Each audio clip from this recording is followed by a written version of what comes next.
আপনি কি জানেন ইতিহাসের সবথেকে ভয়ঙ্কর রানী কে ছিলেন? ভিক্টোরিয়া বা ক্লিওপেট্রা নয়, বরং পশ্চিম আফ্রিকার অঙ্গোলার শাসক রানী এনজিঙ্গা এমন এক অদ্ভুত জীবনযাপন করতেন যা শুনলে আপনার গায়ের লোম খাড়া হয়ে যাবে। ১৬০০ শতকে রাজত্ব করা এই রানী নিজেকে কুইন নয় বরং কিং বলে পরিচয় দিতে পছন্দ করতেন এবং যুদ্ধের ময়দানে পুরুষের পোশাকে নেতৃত্ব দিতেন। কিন্তু তার সবথেকে বিচিত্র অভ্যাস ছিল তার বিশাল পুরুষ হারেমে, যেখানে প্রায় ৮০ জন তরুণ থাকত, যাদের তিনি মেল ওয়াইভস বা পুরুষ স্ত্রী বলে ডাকতেন। এই পুরুষদের প্রাসাদের ভেতরে নারীদের পোশাক পরতে বাধ্য করা হতো। তবে আসল রহস্য শুরু হতো রাতের বেলা।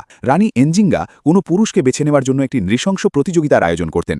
তিনি তার হারেম থেকে দুজন পুরুষকে বেছে নিতেন এবং তাদের একে অপরের সাথে আমৃত্যু লড়াই বা ডুয়েল করতে হতো। রানী নিজে দাঁড়িয়ে এই রক্তক্ষয়ী যুদ্ধ দেখতেন। যে ব্যক্তি বিজয়ী হতো তাকে পুরস্কার হিসেবে রানীর সাথে মাত্র এক রাত কাটানোর অনুমতি দেওয়া হতো। কিন্তু এই গল্পের সমাপ্তি আরও ভয়ঙ্কর। কথিত আছে সেই বিজয়ী পুরুষের সাথে রানীর কাটানো রাত্রিই ছিল তার জীবনের শেষ রাত। পরের দিন সকালেই তাকে মৃত্যুদণ্ড দেওয়া হতো, কারণ এনজিঙ্গা কখনোই এক পুরুষের সাথে দ্বিতীয়বার রাত কাটাতেন না। ৭৫ বছর বয়স পর্যন্ত তিনি এই ধারা বজায় রেখেছিলেন এবং এরপর হারেমের সবথেকে কম বয়সী ছেলেটিকে বিয়ে করে থিতু হন। ইতিহাসের পাতায় এনজিঙ্গা আজও এক রহস্যময়ী এবং ক্ষমতালোভী শাসক হিসেবে পরিচিত।